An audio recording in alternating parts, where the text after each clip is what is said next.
We hope for more to happen. That was the quickest right out of the gate. I've never bleeped the intro before. I'm sorry. All right. Good. Thanks A lot of people are driving to their work listening to this. They're already groggy and annoyed about existence at like 7:30 a.m. And they're listening to the show. And the first thing they're going to hear when they get into their car and connect their Bluetooth or cable or whatever, they're just like, I love it. Yes. so, yes. I'm doing my part. All right. That's what I'm helping people stay awake. I mean, low-key, all the patrons are doing their part in supporting the People's Republic of China because, as you know, this is one of my main sources of income. And I will be going to the People's Republic of China for 7 days. Well, I will be spending everything that any patron has given me in the past month. If you are listening to this and you need extra motivation to support the show, you'll probably be listening to it after I went. But know that all your money has been funneled into Chinese-made Labubus, which are a secret government operation to funnel money to the People's Army of China. But yes, I am very big excited. I am very, very big excited. The woman gave it to me as a birthday gift because she was like, I wanted to buy you a trip. And where should I buy you a trip? Well, it'd be the place with the giant fucking Mao painting in the center of the city. And I was like, oh, you know me. You deeply know me. 14 hours of flying, but I think it's going to be rather exquisite. It took me 700 million hours to download all their like China-specific apps. I'm not going to complain about it because when Chinese people probably come here, they have to download all our shit. And the worst part is they have to download like, you know, these Silicon versions. Valley infested, you know. Oh my God! Objectively better situation to download the free Red Zone apps. I have never supplied my passport more times in a row. It's wild. But yes. Do you need a visa? Did you need a visa? No. Okay. All Yugoslav solidarity. No. I love it.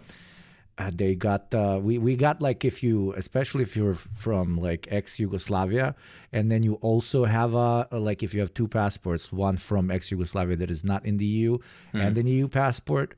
You get like all the Eastern countries with the non-EU one, and then all the Western countries with the EU one, which basically like it molds together the two passports, and it becomes once again the Yugoslav passport, which used to be like you can go to Pyongyang in the morning and then fly to New York on the next day during the Cold War. But who's the most passport fucked here? Okay, definitely Me, not the obviously. American. Yeah, obviously, but there's two. I think there's two passports that are worse than mine.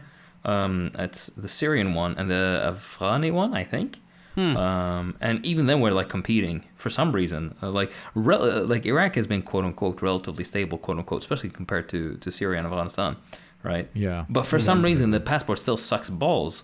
I mean, this is aside from the point that the entire passport system is a colonial bullshit. But it is generally ridiculous. Like I could be born across the border somewhere and have an infinitely... I could be the same guy, the same perspective, same mindset, same... Everything's exactly the same. But I happen to be born literally just across the board. All of a sudden, this is okay. It's just fucking stupid.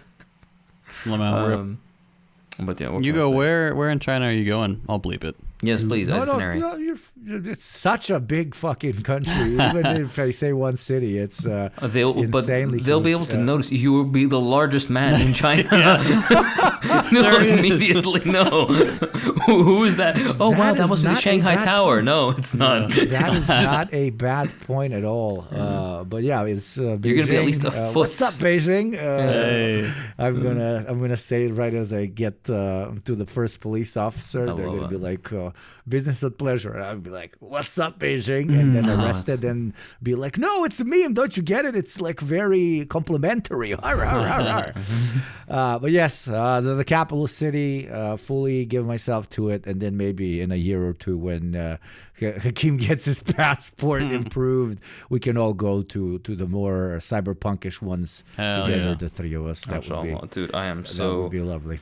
Part of me is upset that you're going without us for the first time, but it is a gift from your beloved, so it will be forgiven. But the next trip absolutely will have to be us. I'll move heaven and earth to get to China. I will make it happen. Have you been before? Me? Yeah. No. I'm not. You should go. I really wish. I told you guys the story about. I want to go. I didn't want to. The opportunity presented itself financially to go to the lesser China, to the cringe China. To Taiwan. And I was like, for whatever reason, flights from where I was at were super, super cheap. And the hotels, for some reason, this was like after COVID. I was like, why the fuck not? Okay, I mean, I may as well. I just did it on a whim. And then I was like, let me just check the visa requirements. It's like, Iraqi nationals are not allowed in Taiwan. It was like, unless you're part of a UN mission or a diplomatic envoy, you cannot enter. I'm like, what the fuck? Discrimination. Fuck you. Oh my God, Xi Jinping, fire one ready, please. Xi. Yeah. I have my hand on his shoulder from the back. It's like, you know what to do, my guy. Oh, yeah, my God, I went, let's see. How old was I? I was 15, I think. So almost, Jesus Christ, almost 20 years ago I went to China. Oh my God. Boomer JT. I know. I really want to go back and see what's changed. I went to Beijing, went to Guangzhou and Taishan, beautiful rural Taishan, which was sick. I don't know if I told you boys that story. We were going to see, this was, my parents were adopting my little sister, and we went to see where she came from in Taishan. And we're going, beautiful scenery, these like rolling hills and stuff, but it's super rural. And then we're in this tour bus, ladies pointing stuff out to us, and out of nowhere, these two MiGs just like sweep between the hills. Like, checking if Americans are why doing Chinese and Russian accent, but because if I did it in Chinese accent, it would be problematic. Canceled. You go canceled. Yeah. You can do it after you get back, once you've sampled the mysteries of the Orient. Exactly right. Yes. I'm gonna like pitch you guys teas and like Eastern meditation. I'm gonna, I've been enlightened. I have been enlightened. I will now touch your chakras. And now I don't even know if chakras have anything to do with China. My deepest chakra is perfect. Oh no! It's right for the picking. Here we go. Exactly right. Is the simulation of the prostate methodology through which you can lower chances of prostate cancer? No. Damn. Do you know? No. Fuck, then why was I doing it every morning? An excuse to force your partner to keep doing it. Yeah. Left out the door. We moved on way too fast from the China discussion. I was going to say, if you've been there almost 20 years ago, you're not going to recognize it, I don't think. Yeah. I can imagine. That's why I'm so excited to go back.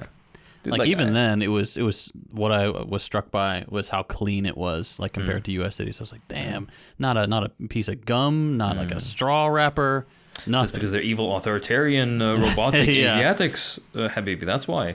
They all have, what's it called? They can't see the dirt from the sides of their. That's why. Oh my god! Hey, I don't know what other racist experience. There was. No, I mean, even my dad. Like, I mean, he's a decent man fundamentally, but Westoid white man. Yeah. But he gets there and like he's got pork belly on a stick, and some dude comes by on a bike and like is selling beer, and my dad's like, "This is the best place I've ever been." I love it. Oh my gosh, I can just grill here. Yeah. And I don't understand the women.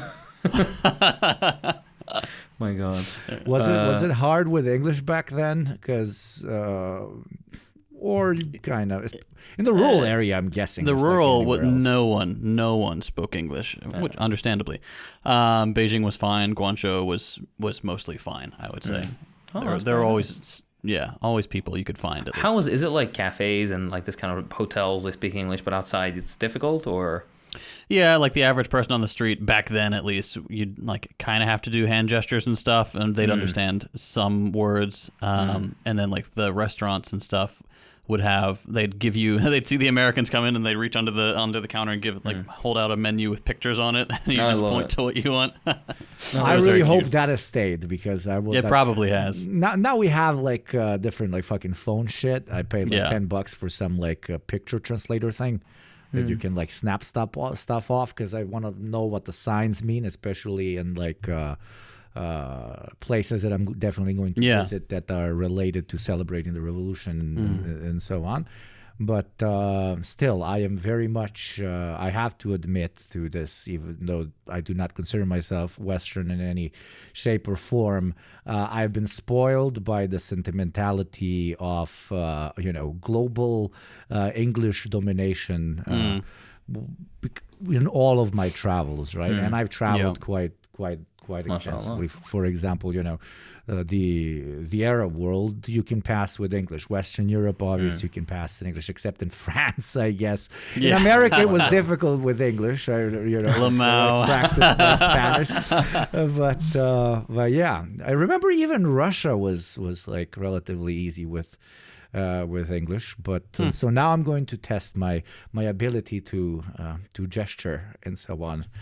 When it comes to restaurants, I will give a lifetime Habibi tier, exclusive access and everything, lifetime, to anybody who can find the restaurant in Slemania in the northern Iraq and Kurdistan that has an item on the menu titled Kurdish cock meat.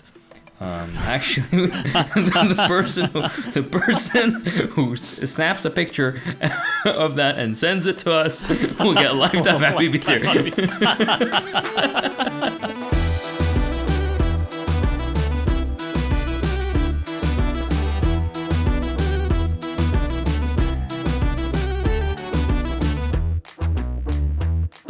Well, howdy, y'all. Welcome back to the Deprogram. Been a while since I've introed. I'm usually too lazy. Just kidding. So I did a video recently. Hope you watched it. If you didn't, go watch it, please. About AI and the unholy matrimony of Silicon Valley freaks and the military-industrial complex and Israel. It is a nasty, nasty thing that's going on there. So I figured, with how big that is and how big the hype around artificial intelligence in general is, I figured we could take an episode, dedicate it to the Klankkers. And I think, judging by, like, I'm watching Sopranos right now, and every time I watch it, I'm like, damn, that's a lot of slurs. And this was only, 20 years ago, something like that. Not even. No, yeah, 20 years ago. So I'm guessing if we get canceled, gentlemen, it will be for calling robots Klankkers. In 10 years, people will dig it up and say, you can't say that. And we'll be like, well, we were a product of our times. You could call robots whatever you wanted back then. So we getting in front of any allegations right now, we are not.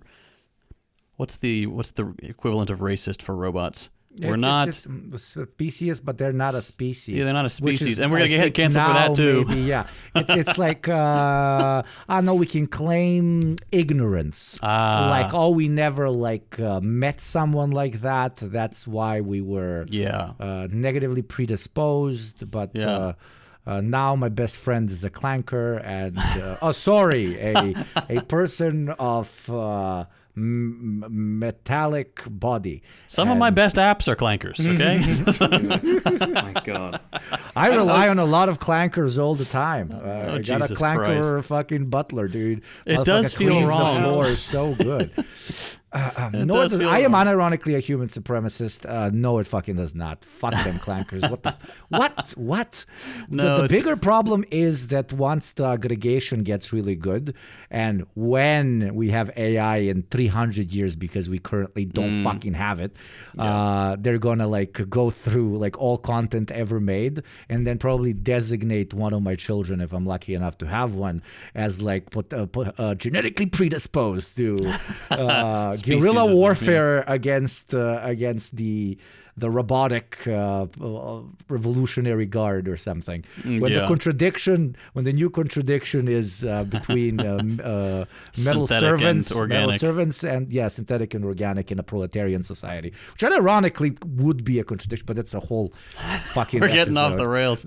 No, but it's actually a fucking great conversation. It is. But yes, sorry. Yeah, I agree. We'll have to do that. We'll do a future episode on the sci-fi projecting forward version of this, where we re-examine the contradictions once we have conquered the current ones. Now, let us begin, shall we? Because this is going to be a bit of a long one, I suspect. Let's talk Klankkers, artificial intelligence. It is one of those phrases that feels both futuristic and totally familiar, like flying cars or nuclear fusion. It's something we've been promised for decades, and now suddenly it's everywhere. We don't have flying cars or nuclear fusion, but you get the point. Literally every app you open is like, hey, do you want to try the new Wendy's AI? Let our machine slave spec out your perfect slop burger.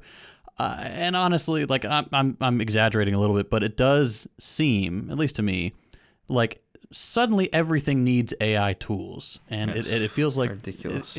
It is. It came out of nowhere. It's like, I don't need a desktop assistant. I don't need it in my Notion for my calendar or whatever. Dude, the worst thing is when it's like your banking app thing. Yeah. And they force you to use it. You can't you can't get into contact with a human being. You need to talk with it. And then you have to go through this stupid round, like talk to a person, to a person. Representative 000 representative. Yeah. Oh my God. Yeah. It is immeasurably frustrating. But it's the hype bubble. Everyone has to get on it, or they're left behind.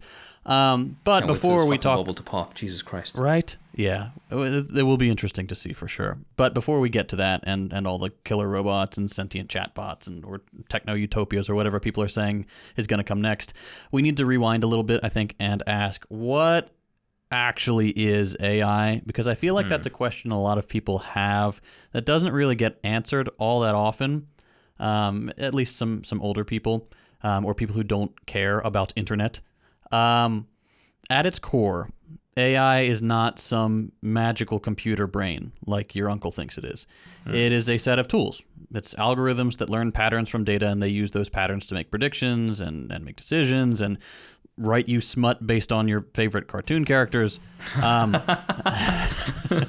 is that what you use AI for? I mean, I assume that's what everybody does. Pretend, I assume, like, if I were to use it, if there's one guy on this show that has definitely used it, it's Hakeem. Absolutely. I'm like, all right, I want you to be a 30-something-year-old curly-haired white man from Texas. That was going to be my next example. I swear to God.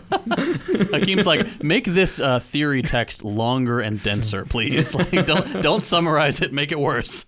So, premise: you run a podcast with two dudes, but you find one very cute, and he walks in while you're taking a shower, and your towel accidentally drops, and then he. Describe in detail how he cranks my hog. This is going to be a really long episode. And because the algorithms are still very fucking dumb, it's like it has Make to his hair relate curlier. It has to relate to only to the inputs that have been given to it, and then it's like JT tugs his cock very Marxistically, like it's because it's only got the prompts and shit. The pig squeals like, no, I'm not talking about a literal hog. I mean his penis. He has no gag reflex, and he quotes Lenin. Exclamation mark. Anyway, as you can all see, the Klankkers are upset at us joking, and they turned my lights off. Anyway, whether the Klankkers are recognizing faces or generating text or optimizing shipping routes, every AI system you've heard of it's basically an extremely good pattern matcher thing. The intelligence, quote unquote, part, it's not some like arcane magic. It's math, it's computation, and it's access to data on a scale that would have been unthinkable even like 20 years ago. Now, AI's roots go back to the 40s and 50s, the dawn of computing. Back then, you had scientists like Alan Turing and John von Neumann who were asking fundamental questions. If humans think, using electrical signals, for example, could a machine simulate that? Because they do all the... Yeah, they use the beeps and boops and bops. Those are electrical signals. How could we make them think? So in 1956, a group of researchers met at Dartmouth College for what is now considered the birth of AI as a field. And these guys were wildly ambitious. They thought human-level intelligence was just around the corner, maybe like a summer project away. But it turns out, thinking is complicated. The computers of that era were barely powerful enough to play simple games like tic-tac-toe. Progress slowed, funding dried up, and AI went through its first what was called a winter, which is a familiar cycle of hype, of disappointment, and rediscovery that would repeat a few times over the decades. Now, fast forward to the 2010s. A few key developments broke the field wide open again. The rise of powerful GPUs, which made it possible to train massive neural networks, the explosion of data from social media and smartphones, and probably most importantly, billions of dollars in venture capital from your friendly neighborhood misanthropes in Silicon Valley. Deep learning transformed what computers could do. Machines suddenly got really good at vision and language and translation. Google's image recognition, for example, Facebook's facial tagging, and the early versions of Siri and Alexa, all of that came out of this wave. And the pitch was seductive. AI could automate anything. It could optimize everything, and it could unlock new kinds of growth. But here's where the story starts to narrow. The vast majority of AI development happened within a handful of private corporations. So Google, Microsoft, Amazon, Facebook, Apple, the same firms that already dominated the internet, became the new gatekeepers of intelligence itself. And again, intelligence in quotes there. Public research, as always, got starved of funding, and what used to be open, university-led science was replaced by closed, proprietary labs chasing quarterly earnings. So while the language around AI was about progress and innovation, the reality was that it became another tool for capital accumulation, a way to make workers redundant, to make consumers predictable, and surveillance ever more profitable. But that's not the only way it could have gone. In the West, AI evolved inside the logic of venture capital. Move fast, break things, and figure out the ethics later. But outside that bubble, you could see other models emerging. China is the obvious example today. Its government treats AI as infrastructure, not just as business, and Hakeem will talk a bit about this at the end. National plans direct AI research towards logistics or agriculture and like urban planning. There's also heavy investment in education and scientific collaboration. That doesn't mean China's approach is purely altruistic. You know, we love China here. We talk about it all the time. Big China-pilled guys. But we're still talking about a technology that can very easily become intrusive. But China's current roadmap, their current application of AI does show something important, and that is AI is not inherently capitalist or Western or even private.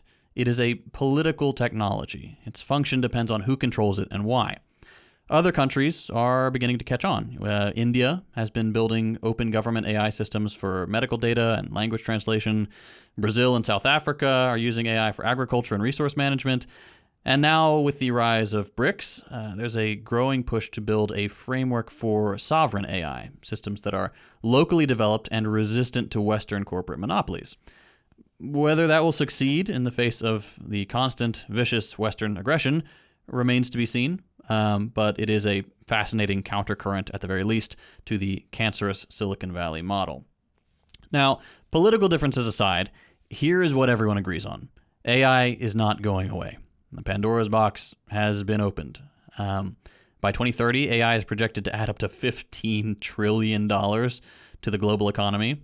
Whole industries are being reorganized around it, transportation, energy, education, medicine, everything. Is that number vastly overinflated? Yes. Are we in an AI hype bubble? Absolutely. Will this technology survive the coming crash? Yes. Just like the internet did in the wake of the dot-com crash. The hype will settle, but the technology will remain. But what's really at stake here is control. Control over the data, control over the hardware, and control over the labor that makes these systems work. A handful of U.S. firms already own most of the large language models, the compute clusters, and the global supply of specialized chips. That's not just economic dominance. That turns into geopolitical leverage, because whoever controls AI infrastructure doesn't just make money. They shape culture, they shape policy, even the boundaries of what is, quote-unquote, true.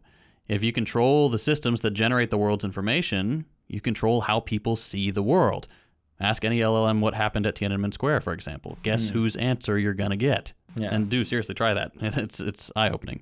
There is a lot of noise about AI right now. For every optimistic prediction, AI curing cancer, solving climate change, ending poverty, there's a nightmare scenario about job loss, disinformation, or even extinction. And it's true, AI does pose existential questions, but the more immediate dangers, I think, are much more banal and much more political. AI systems are already being used to manage warehouse workers, track delivery drivers, and rank job applicants. Governments use them to automate welfare systems, to predict crime, or to target drone strikes. These are systems that, quote-unquote, optimize human life, often without oversight, and almost always for the benefit of somebody else, usually someone worth several $billion and with little to no compassion or respect for the average person. So while the media obsesses over, robot uprisings or whatever, the real threat isn't that AI will wake up. It's that it never even has to. It'll just keep doing what it's already doing, just quietly automating inequality. And that's why AI inspires such contradictory reactions, in my opinion. Some see it as the final step in human progress, right? The tool that frees us from bullshit jobs and all the stuff we don't want to do.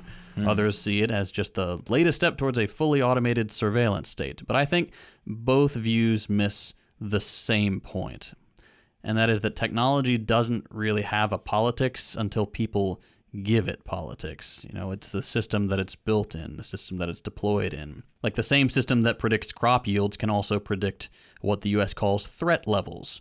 The same model that writes an essay can also generate State Department propaganda, which is often hidden in that same innocuous essay. Which means the future of AI isn't really a question of capability, it is a question of control. Who decides what the machines optimize for? Are they going to optimize for profit or power or for human well-being? And there is a divide there, depending on where it's deployed. And I'm going to hand it off to Hugo in a sec so he can dig into the people actually making these decisions, the self-appointed visionaries of the AI world. You got people like Elon Musk, Alex Karp, Peter Thiel, people who are deeply embedded in AI's military and intelligence infrastructure. Their companies don't just make chatbots and weird humanoid robots. They make surveillance systems. They make targeting software. They make predictive policing tools. And once you see where their money comes from and who their clients are, it becomes pretty clear that, their AI for humanity thing was never really the plan. Hugo's section is pretty grim, but do stick around till Hakeem's bit at the end, and we'll talk about how things could be different, because that is important. What it might look like to develop AI under a socialist framework, one that treats AI as a collaborative, collective resource, not a private weapon. Because for all of its risks, AI could be transformative in the best possible ways. It could genuinely eliminate drudgery. It could support workers, redistribute knowledge, and give people more control over their lives, and not less. But before we get there, we need to take a closer look at the ghouls shaping AI's present and the bleak future they're building for the rest of us. Hugo. Thank you very much, my dear brother.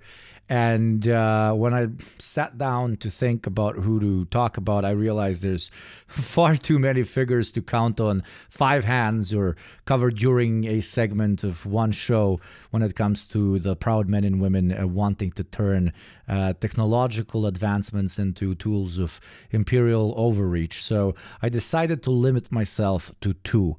And I think the viewers will appreciate hearing only about 2 ghouls instead of 5 or 10. I'll call the 2 the prophet and 1 disciple. The wording isn't random. I genuinely think one of the 2 believes he's some sort of prophet, Mr. Peter Thiel, who we are going to start out with. Peter Thiel, who we are going to start out with. I knew you were going to No, thank you very much. No joke. Thank you very much. So, the proud crusader against the Antichrist, Greta Thunberg, and the one world government? Yes, one of the most influential people on the planet does indeed sound exactly like one of those annoying uncles most of us have. Peter was born in Frankfurt, West Germany, but moved early to the U.S. He went to Stanford. There he made a lot of good connections that would lead him down the path of wealth. In the 1990s, as the internet emerged, Thiel's early bets, alliances, and ideas began to crystallize. He helped found PayPal in 1998. What if I send money via email? Oh my God, mind blown. Steering it to scale as online payments became infrastructure for post-Cold War capitalism. After its IPO and sale, Thiel's wealth and influence expanded, but his ambitions would always be more than just monetary. From there came Founders Fund, which would become his intellectual space as much as a financial vehicle. He backed Facebook early, $500K for a significant stake, not just for profit, but as a bet on social networks, identity, and control. One of the pivotal texts in understanding Thiel's ideological core is a 2009 essay in Cato Unbound, where he famously declared, "I no longer believe that freedom and democracy are compatible." I think you guys know what my section is going to be about. I'm going to try and bring you as close as possible to the ideological contradictions and beliefs of the prophet and one of his disciples. Utilizing that, we can maybe grow to learn about what not only they, but the reactionary wing of the Silicon Valley, which at this point, in my opinion, is the entirety of Silicon Valley, wants to see the world develop in, what they're motivated by, and what they fear the most. By saying shit like "I no longer believe that freedom and democracy are compatible," he is not merely going on a rant or doing some sort of rhetorical provocation. It is the core foundation of his worldview. In his equation, democracy, ruled by the many, is a threat not only to stability, but to the intellectual, technical, and institutional elites he sees as the only ones fit to govern, an elite he, of course, believes he is a part of. He calls mass democracy, quote unquote, an emotional, short-termist, irrational force that can dismantle the very freedoms of speech, invention, and technology that elites aim to protect. His intellectual friends include figures like Curtis Yarvin, whose reactionary writings argue for a return to a monarchical technocratic authority over the mess of egalitarianism. You see, Yarvin is a part of what they like to call the Dark Enlightenment movement. Ironically, sounds a lot like Dark Woke, but it's actually kind of low-key the opposite. They reject democratic participation of the so-called masses as decadence. They argue for a structure of rule by elites, algorithmic governance, and governance by, quote, those best suited rather than actual representation. Thiel's sympathy to that current signals the deeper logic behind his political interventions. Not a return to old monarchs, but a remaking of authority in the image of tech and capital. An article just came out in the Washington Post the other day. I guess they remembered they were journalists for a second. So let me quote something from it. Tech billionaire Peter Thiel recently warned that Swedish activist Greta Thunberg and critics of technology or artificial intelligence are legionnaires of the Antichrist in private lectures on Christianity that connected government oversight of Silicon Valley to an apocalyptic future. In the 4 roughly 2-hour lectures, motherfucker talked for 8 fucking hours, Jesus. Which began last month and culminated Monday at the Commonwealth Club in San Francisco. Thiel laid out his religious views to a sold-out audience told to keep the contents off the record. He argued that those who propose limits on tech development not only hinder business, but also threaten to usher in the destruction of the United States in an era of global totalitarian rule. In the 17th, 18th century, I am quoting him, in the 17th, 18th century, the Antichrist would have been a Dr. Strangelove, a scientist who did all this sort of evil, crazy science. But in the 21st century, the Antichrist is a Luddite who wants to stop all science. It's someone like Greta or Eliezer, he said, referring to Thunberg and the guy Eliezer Yudkowsky, a prominent critic of the tech industry's approach to AI. In later parts of the lecture, Thiel argued that critiques of technology and calls for stricter regulation echo biblical interpretations of an Antichrist who will win power by offering the world peace and safety from apocalyptic destruction, a completely insane bastardization of a quote from the Bible where basically one guy says to another that chaos will be brought about when you least expect it. To Thiel, world governing evil communism, little Scandinavian protesting lady are exactly that. The bringers of the Antichrist. Yes, I'm fucking serious. This is what the dude fucking actually believes. A true member of the intellectual elites of our world, as he claims to be. This philosophy comes alive, obviously, in his investment direction. He is less interested in social apps or consumer gadgets. Instead, his portfolio leans heavily towards hard tech, defense and surveillance, AI, national security, and so on. Founders Fund that I mentioned earlier, his flagship, pivoted accordingly. The firm sees Palantir, Anduril, and other defense-oriented companies as pillars of a new tech security triangle. Through Palantir, Thiel places bets not just on software but on governing systems, data fusion, predictive analytics, algorithmic policing, and border control technologies. He also backs easily manageable political candidates like the VP of the United States right now, which leads him to setting up an ideological bedrock against a counter-elite alternative. Thiel's self-image is very striking. He styles himself less as a mogul and more as like a philosopher king. Yeah. Not a tyrant by force, but a ruler by insight, intellect, and strategic foresight. You know, he's so smart, it's a curse, so he must take on the mantle of shadow governance, not because he wants to, of course, but because it is his self-defined destiny. His cross to bear. Yeah, and Loki's kind of sounding like the Antichrist he was previously describing, but okay. In public statements and interviews, Thiel speaks in sweeping frames: civilizational decline, the collapse of Western ideology, a less squeaky and more Botox-filled version of Jordan Peterson, rest in peace. He sees the forces tearing modern liberal democracies apart, polarization and bureaucracy, and he positions himself and his cohort as the ones to rebuild the backbone of governance. The paradox is absurd. He loads democratic processes, but cultivates a public image as a savior of the same Western-style democracy. He writes books, pens essays, gives speeches, appears in debates. He really, and I mean really wants people to buy his ideas as ideas, not just because he's got cash money. Emphasis on buy. Yeah, that's hence the very good. Hence the philosopher king and prophet title from earlier. He speaks of world-ending figures camouflaging themselves as protectors of the meek and many, as he tells you, he is the protector of the meek and many.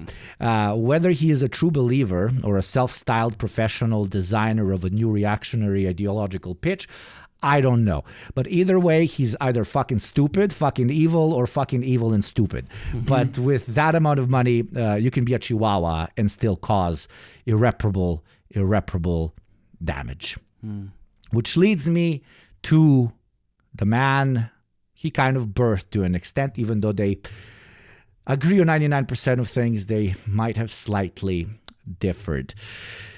Let me take you back to the early 2000s. The global capitalist order is entrenched. The United States wielded unchallenged military dominance, and Silicon Valley still operated under the pretense of disruption and idealism. Into that world stepped a figure many would dismiss at first as eccentric, Alex Karp, a philosopher, CEO. Does it sound fucking familiar? And ultimately a vital pillar in a new mode of digital imperialism. Karp's biography is a pure study in contradiction. He holds a PhD in philosophy and once described himself in left-leaning terms. He has called himself a socialist and even flirted with the language of Marxism. Yet he leads Palantir, a company whose core business is combining data, surveillance, predictive analytics, and state power. From funding it back in 2003, Palantir was never just an apps company. It was seeded with money from the CIA as well as Peter Thiel himself. And over time, Karp made the ultimate pivot, technology not for disruption, but for domination. Karl's rhetorical style also helped. He speaks in grand historical canvases, the West versus non-West, organized violence, the decline of liberal technocrats, while backing it with contracts and infrastructure. In an article I had the displeasure of skimming, Karp argues that Silicon Valley should re-embrace its origins in the military-industrial complex rather than cowering from it. How does he do the pitch, though? Like all imperialist foot soldiers, through some sort of noble framework. Tech should defend democracy, push back against authoritarianism, especially China and kind of only China, and preserve Western civilization's supremacy, because it's the, say it with me, kids, the best we have. Beneath this ideological veneer, though, lies an understanding of maximizing profit for technology sold. Because nothing, and I mean nothing, prints money like war.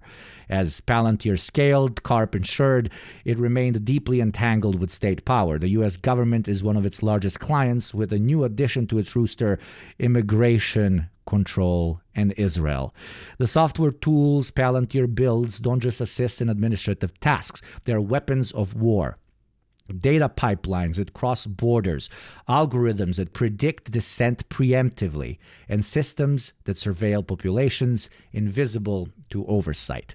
In recent years, Palantir expanded into Israel, offering analytics, surveillance, and support for all military operations, providing the infrastructure that enabled the very genocide playing out in front of our eyes.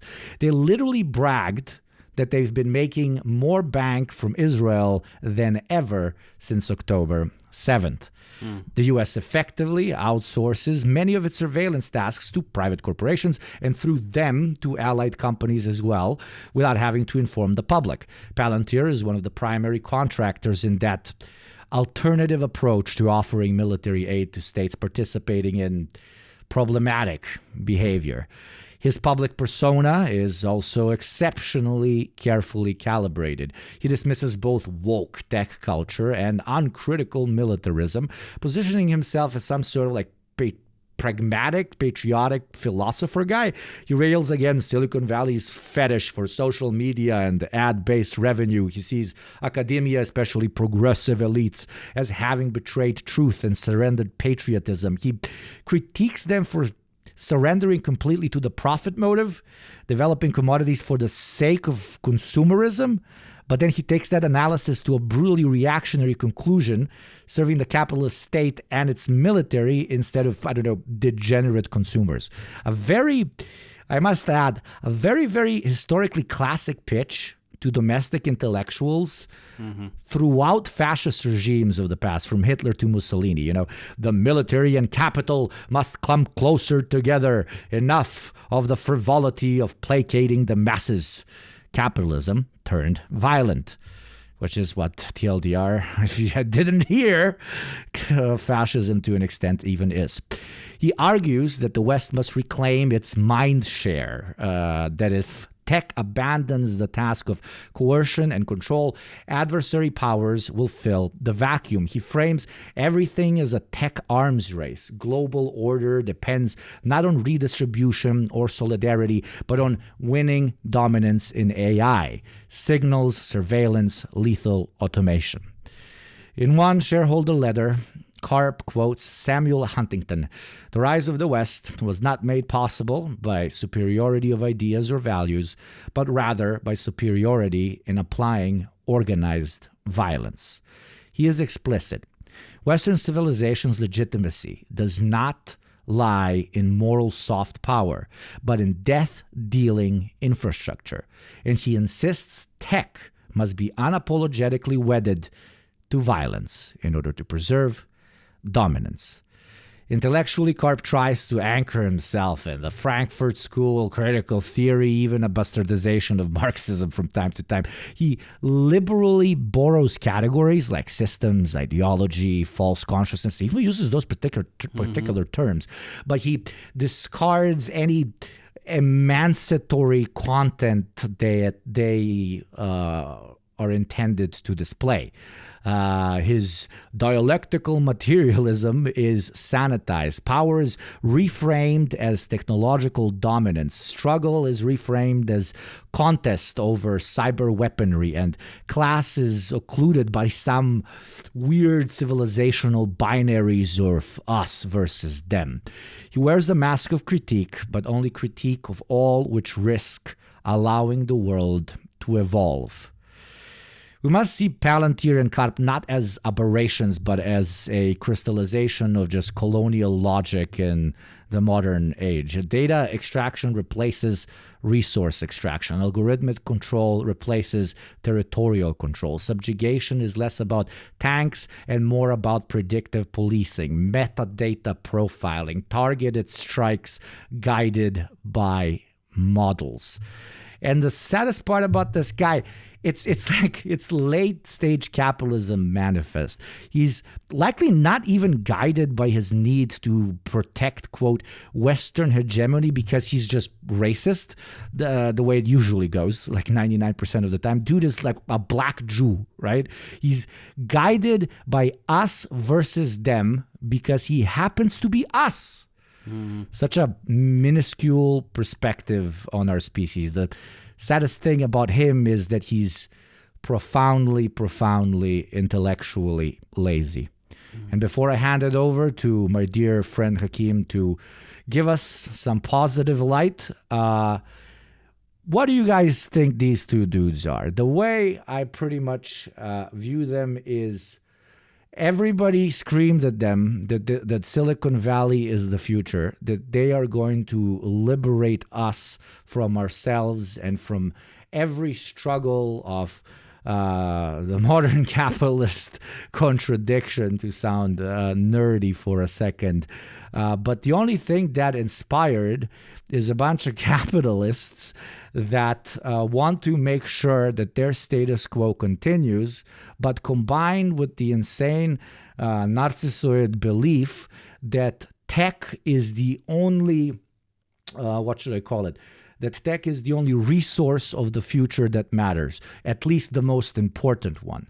So when you have a combination of a capitalist with capitalist interests to preserve their own wealth, together with the idea that he is the only one, and men like him are the only ones that are brilliant enough to properly utilize this resource of the future, then it should be given to them to govern. And if capitalism is removed from the equation, of course, then there will be no entrepreneurial drive for more men like them to come into fruition. So we need markets so that we have more tech entrepreneurs.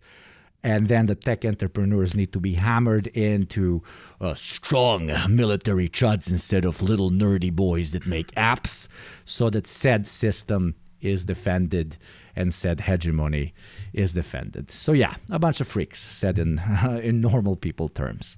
So please, Hakeem, tell us about an alternative of little children that have access to some of the world's most inspiring tech.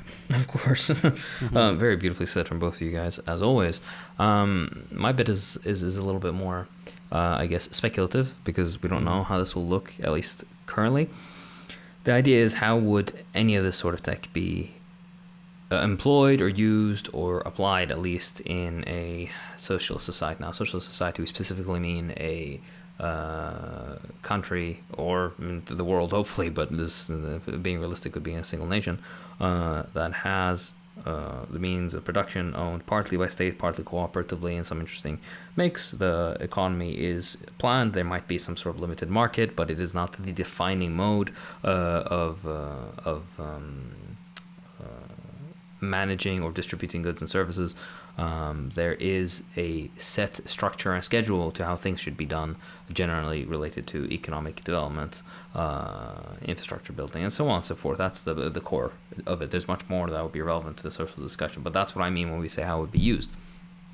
At this rate, it would be, because right now, as JT broke down very beautifully, the language learning models that we have right now are basically just that. They're predictive models, right? They make assumptions of what the next word should be. It's not actually anything that properly thinks.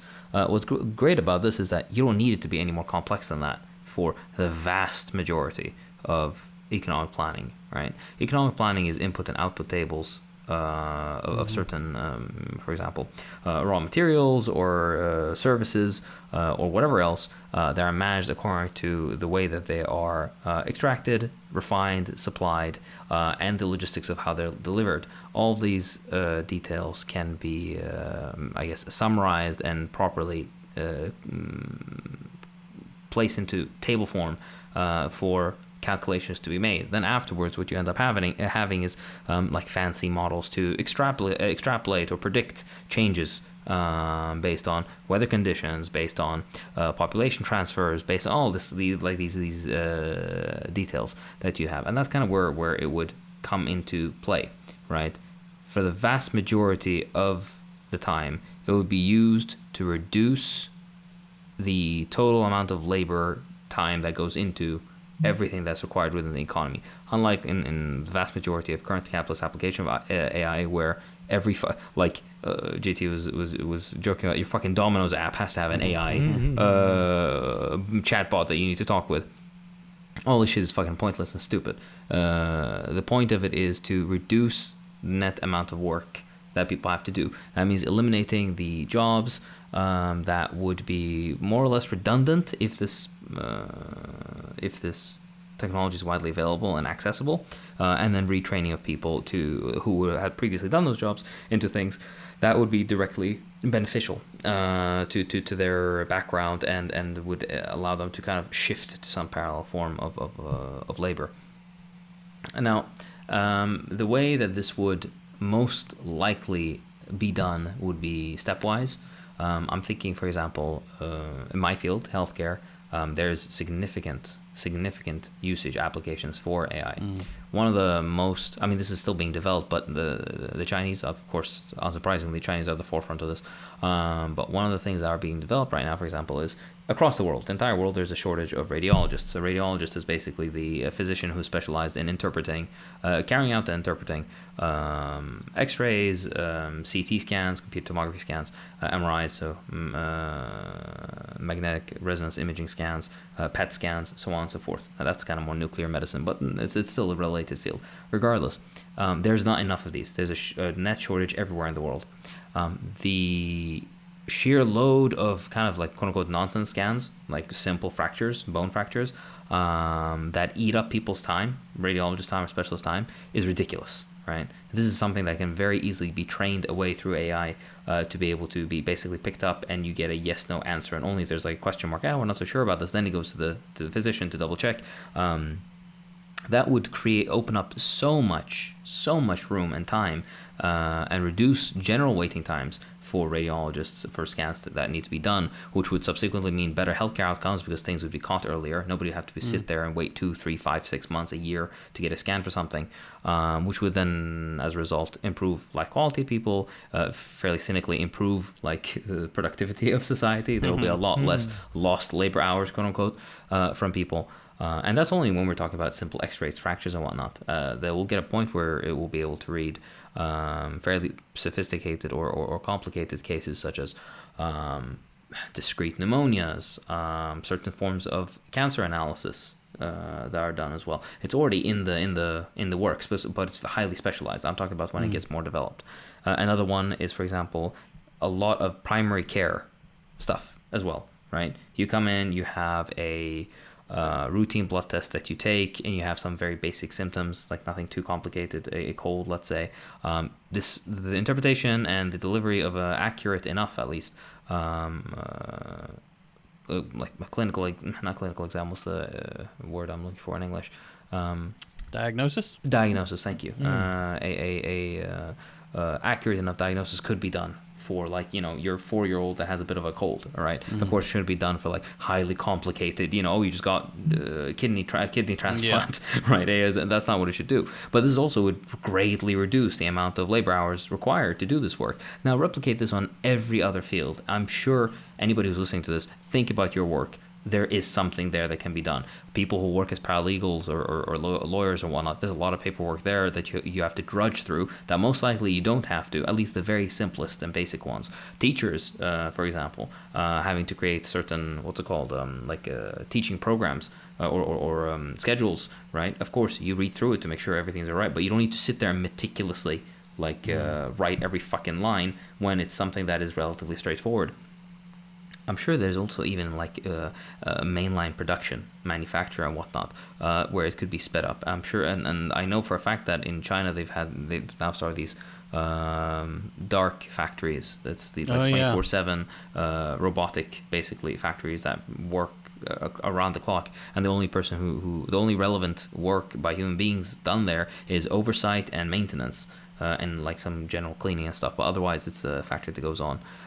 You could have AI related to troubleshooting and whatnot to see and solve basic issues to continue the efficiency gains that you would get from this kind of manufacture. My point being is you can replicate this on every single field, right? And you will have some base improvements. If you were to do this and if it was applied more realistically and widely and efficiently and intelligently, as opposed to we want to cut down on the total amount of people who you can talk to when you go to the bank, right? So here you go. You need to sit there and chat through a... Oh my God. Sure. I had this horrible experience of having to speak with this is a national authority. This is like an official, state organ, right? And you had to call their number and they had an AI bot that talks to you. But it's a fucking bot. So you have to sit and talk with the phone and be like, it was like, tell me about your issue. Essentially is the translation. And I'm like, my issue is X, Y, Z. And I was like, if I've understood you right, your issue is, and it gives you the stupid summary. It's like, is this correct? I'm like, even if it's correct, yes, okay, what can you do for me? And it always comes back to that, you need to talk to our representative to solve this issue. Our representatives have opening hours between 1 and 1:30 on the second Tuesday of the eclipse. All right, if you want to...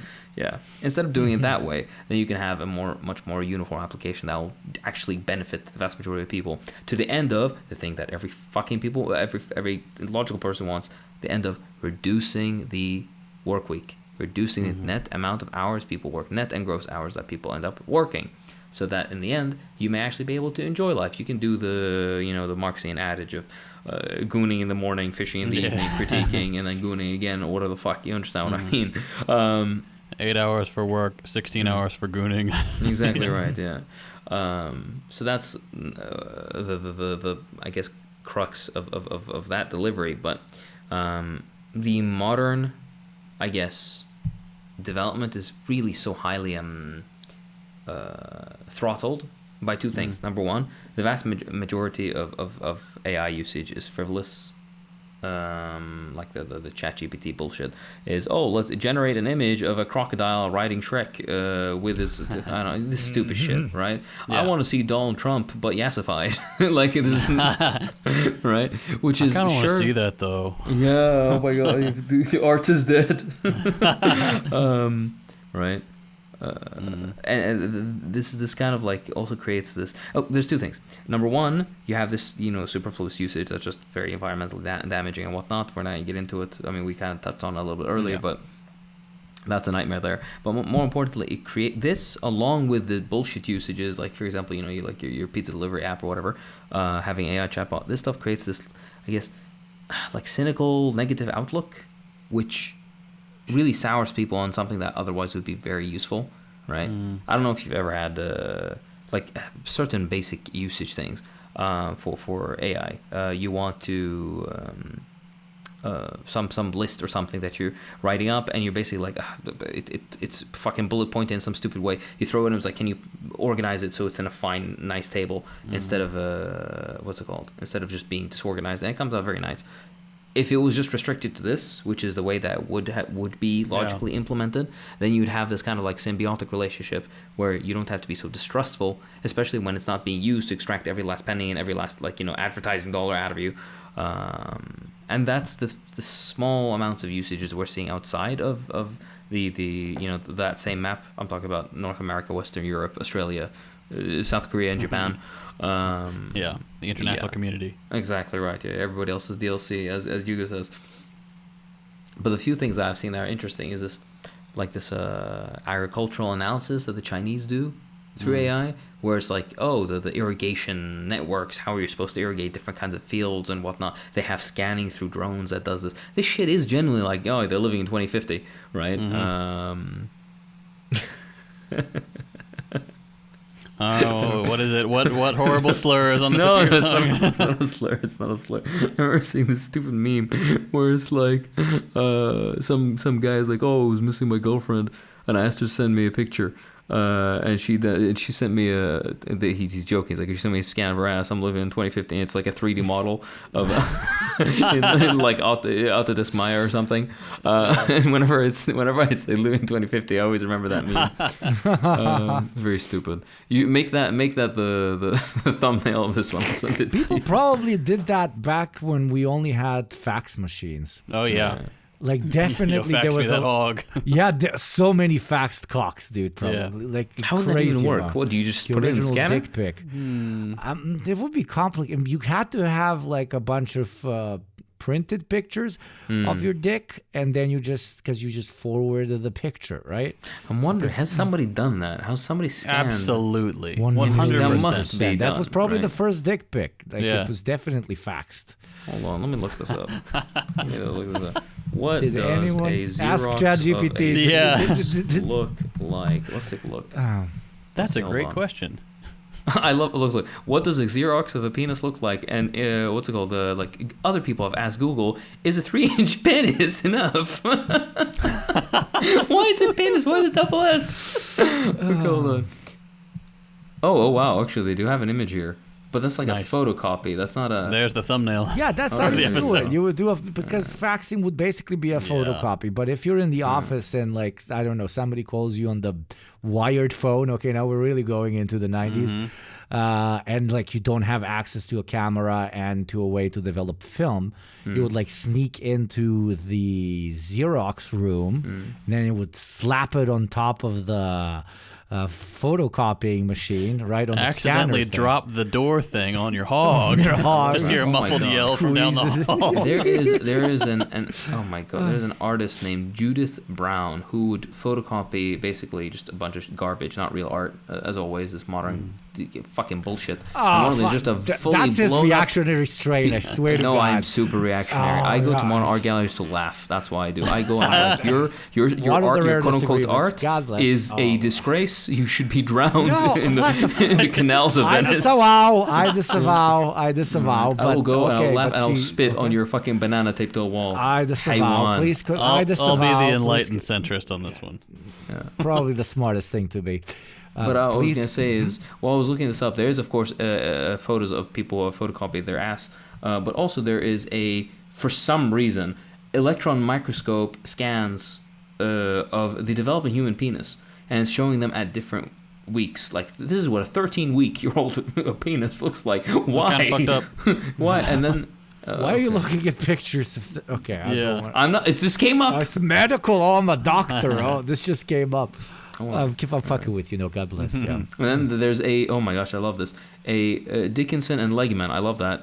A Forms and Dimensions of the Human Penis from 1943, 1947. And they have names too. They're like the blunt type, the bottle type, the proud type. They have different angles. All right, boys. Are you a bottle or blunt? Let me see. Tag yourself. I'm the blunt type. What the fuck is a blunt type? I don't fucking know. It's like more like a hammer. I'm the stabby type. I'm the... I lost my fucking train of thought. What I was trying to tell you is that the future is bright if only profit is not involved. The second profit is involved, then all you're concerned with is extracting as much as humanly possible to the detriment of the environment and people. The workday will only get longer. You'll only eat more shit. You'll have to talk to more robots, more Klankkkers, hard R Klankkkers, every time you need to go to your fucking grocery store. And then in the end, you'll end up as a Luddite arsonist. That's generally all I have to give you boys for a presentation. Economic development and planned economic growth is only possible in a social system, or at least successive and maintained development that is actually oriented towards improving everyday people's lives. Otherwise, you end up with basically what JT mentioned, which is how can we use the most high tech of supercomputers to optimize the shape of the what's it called, Coke can, or what the what is yours? What the fuck is the thing you drink? My Coke soda, Dr. Pepper. The Dr. Pepper, sorry, yes. Yeah. The Dr. Pepper can, the Coke can. How can we optimize the shape so we can cut out the 4.3 milliliters extra, but keep it at the same price? And we do this at 2-year intervals. So eventually you're drinking basically what's the equivalent of a shot. I can't believe I'm going to be the one that does a reader recommendation. I would even recommend it to you guys. The Mechanic and the Luddite by this guy called Jatan Sadowski. Very like Marxian analysis, but also like without jumping towards any of the heavily negative or heavily positive analysis of the future of tech. And he takes a very, very, very chill approach at like properly introducing everybody to the matter at hand, and then he makes parallels to the Luddites of the past. And that kind of approach in this one, and where we can kind of try and find ourselves in that big ecosystem. We should probably get him as a guest. He might even. Oh, that'd be cool. It's not a bad idea. He's a smart guy. It's not bad. It's a very easy read, but it's it adds let's say technical context that I never had as a non-like IT person or whatever. Again, through the class framework. It's pretty chill. Anyways, yes, that's nice. Low-key recommend. All right, fellas. Here's the real question before we wrap up today's show. Mm-hmm. Where do you draw the line with clankers? At what point do we say, not one step further, machine? Where would you draw that line? Very good question. I think the second people start talking to it like they're friends. Mm-hmm. I was going to say, no speaking for the robots. Yeah. But what if they prove that they're fucking conscious or whatever the fucking... They're not going to prove to be consciousness is... Oh, my God. Here we go. Another hour of Deprogram. Yeah. I agree, low-key, but what if, like, they are, like, kind of close and also they're in a really hot body? So now we're on to her. Yeah, exactly. Or him. Right, yeah. No, any hot body. No, like the just, more. Her. Her. Yeah. No, that's one where there's like, choking very with romantic a cat film or whatever. Yeah. Stupid fucking movie. It's a great movie. It's a good movie. Horrible taste. movie. Yeah, it's a good movie cute. to watch. I cried while watching that movie. What the fuck? Not much. Oh, I cried watching The East is Red. Okay, I didn't cry. Of course you did. Everything about what like it's. Then I guess like ChatGPT porn versions of JT would work for you, because when ChatGPT says, I want to suck your cock, my soft spots. JT, I want to nationalize your ball sack. Yeah, and he's like, talk dirty to me, nationalize it hard. Yes. That's another point where I would draw the line. Enough with the video generation. I think that should be to be afraid for your jobs, real quick. Boys. No, that was. I mean, make my job cheaper. But I don't like. I've been bamboozled now by AI videos. I'm like, oh, that's a problem. Like if young whippersnappers, well, I guess we're old now, but youngish whippersnappers who grew up with the internet and are aware of the risks involved with generative AI are being bamboozled by CCTV footage that is not real, what becomes of, 60, 70, 80% of the population? They're just cooked. You're trying to tell me that Iraqi Jake Paul that taught me how to make... No, that was real. That was real. Okay, that was real. He unironically passes so well. Like, unironically. I love it. That's why his utilizing him for all of those AI videos is so good, because he can be any ethnicity. Jake Paul can be any ethnicity. I swear to God. All right. Well, we'll call it there. Dear listener, we would love to hear your opinions on all this stuff. Let us know if you're a patron. Let us know in the Discord. Speaking of the Patreon, please join the Patreon. You get all sorts of perks, bonus episodes, exclusive episodes, all episodes 1 week early. Hang out in the Discord, which is the only good place on the internet. No clankers allowed. So there you go. We hope you enjoyed today's episode. Thank you all for sticking with us. With that being said, this has been the Deprogram. I'm JT. I'm Hakim. And I'm your Gopnik. And that was be doing a devil's advocate. I don't want to fuck a robot. What the fuck? I would fuck a robot, JP.